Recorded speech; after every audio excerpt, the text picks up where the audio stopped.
अस्सलाम वालेकुम रहमतुल्लाहि व बरकातहू। मैं CM Shahbaz Khan, youngster empowerment party का राष्ट्रीय अध्यक्ष।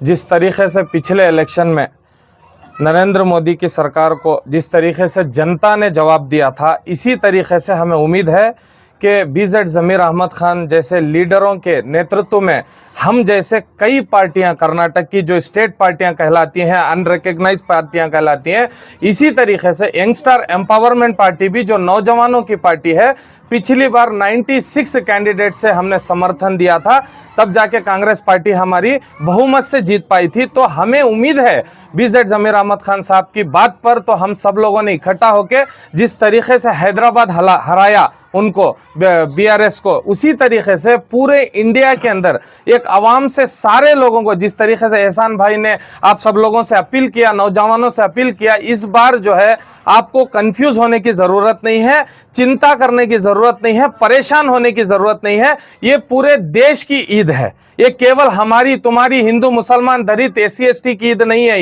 ये पूरे देश की ईद है। उसको केवल मुसलमानों को नहीं कह रहा हूं मैं, ये सारे देशवासियों से विनती है कि इस बार का वोट आप अपने बच्चों की भविष्य के लिए डालें, अपने बच्चों की शिक्षा के लिए डालें, ना कि उनको जेलों के पीछे डालने के लिए, शिक्षा देने के लिए डालें।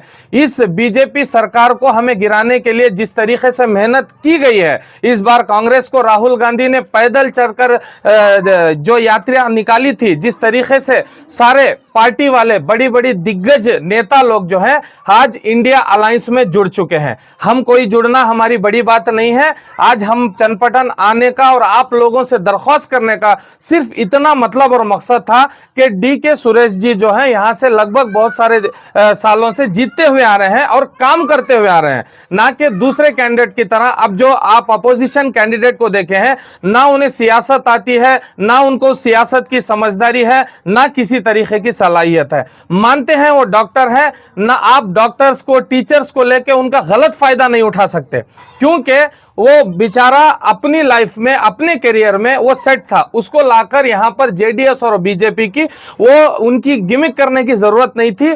तो मैं ये कहता हूं आप लोग होशियार हो जाइए, ना ही किसी के भड़कावे में आइए।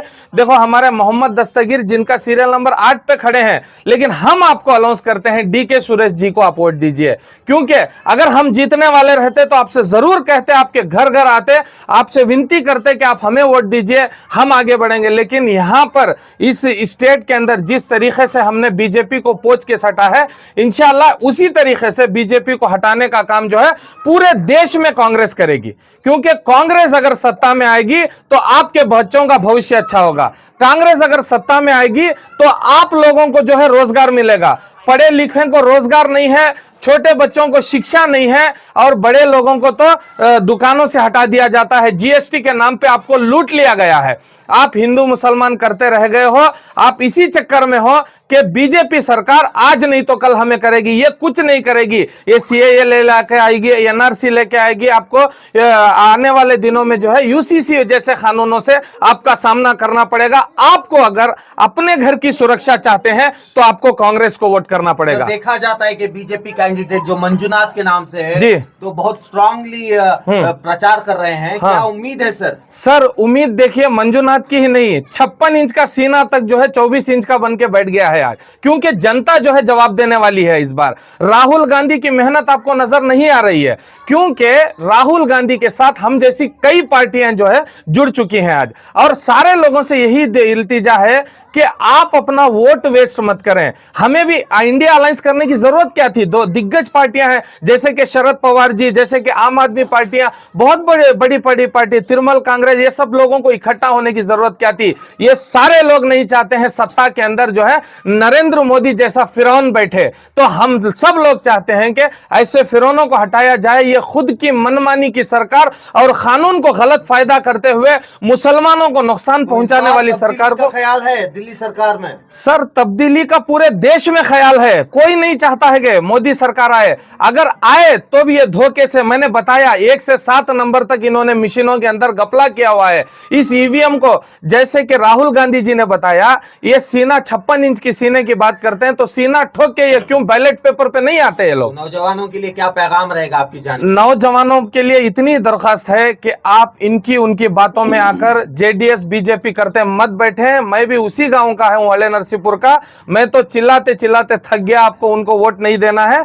लेकिन आप सब लोगों से दरख्वास्त है कि जिस तरीके से आज हम इकट्ठा होकर कांग्रेस के एहसान भाई, मैं सीएम शाहबाज खान, हमारे कैंडिडेट और सारे बहुत सारे काउंसलर साहब, ये सारे लियाकत काउंसलर साहब, ये सारे इकट्ठा होने का मकसद क्या है? केवल फयाज काउंसलर साहब और बहुत सारे हमारे पहलवान साहब, सब लोग इकट्ठा होने का मकसद क्या है कि हम इस चनपटन रामनगर डिस्ट्रिक्ट के अंदर जो बेंगलुरु रूरल की सीट है, फिर से एक बार बहुत बहुमत से जो है हम डीके सुरेश जी को लेके आएंगे। मुसलमान मुत्तहिद होकर वोट डालेगा इस बार? सर केवल मुसलमान ही नहीं, पूरी देश की जनता मुत्तहिद हो जाएगी, पूरी देश की जनता इकट्ठा हो जाएगी।